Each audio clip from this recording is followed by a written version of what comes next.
কি করছো গো? থালা নেই, দেখ বেগুনগুলো রেডি হয়ে গেছে। এই দেখ তুলে নি, কানা হয়ে গেছে, দেখেছিস? একটু আগে তুললে একদম ফ্রেশ বেগুন থাকে। আরো বেগুন আছে দেখবি, ওতে এখনো পোকা আসেনি। অনেকগুলোই বেগুন হয়েছে। কাটারটা নাও না। ওরে বাবা, তুলতে পারছি না রে।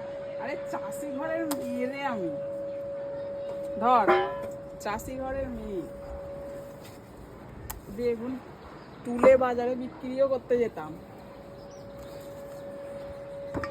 এক হাতে তুললে এরকমই হবে। বেগুনগুলো সব রেডি হয়ে গেছে। 1 বছর ধরে বেগুন কিনে আমি খাচ্ছি না। কত তো এখানে অনেক ধরেছে। বেগুন হয়েছে গো। আর এখানে অনেক বেগুন ধরেছে, এটাও তুলে নি।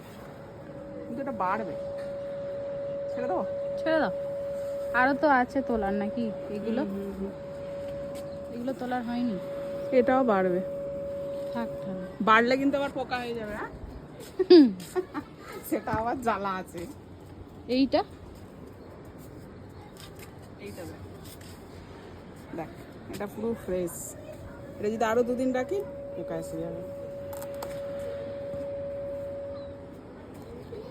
এদিকেও আছে। এই বেগুনের জাতটা আলাদা, এই বেগুনের জাতটা আলাদা, এইটা আলাদা, আর এইটা আলাদা, এইটা লম্বা। এখানেও আছে।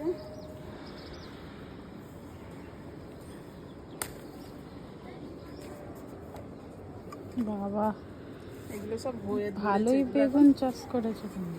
ভালোই বেগুন চাষ করেছি। এখন 100 টাকা কিলো বেগুন। না, বেগুন এখন দাম মনে হয় কমেছে। এটা কমেছে? হ্যাঁ, এটা তুলবো না, থাকবে বলতো। তুলে নাও। তা বেগুন পোড়া খাওয়া যাবে এগুলো দিয়ে? হ্যাঁ, বেগুন পোড়া খাবি, ভাজা খাবি, ভর্তা খাবি, তরকারি খাবি। কালকেই বেগুন আলু পেঁয়াজ মটরশুঁটি দিয়ে তরকারি হবে, ধনেপাতা দিয়ে। আর ডাল হবে, মুসুর ডাল, ঘন করে মুসুর পোড়াটা ডাল। কবে খাওয়াবে? শীত পড়েছে, পোড়া খাবো না। তাহলে আজকেই টাটকা বেগুন তুলে আর কি পুড়িয়ে নেবো। হ্যাঁ, আজকেই করো।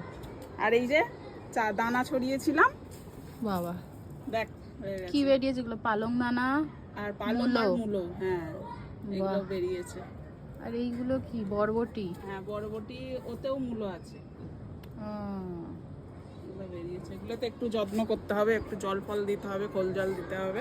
তুমি ছিলে না কদিন? আমি দিয়েছি জল ফল। হয়তো বেরিয়েছে ওই জন্য দেখছি। তো ভালোই তো জল দিয়েছিস, নাহলে তো বেরোতো না না জিনিসটা। এইবার যত্ন করে আমি চচ্চড়িয়ে বাড়িয়ে দেবো একদম।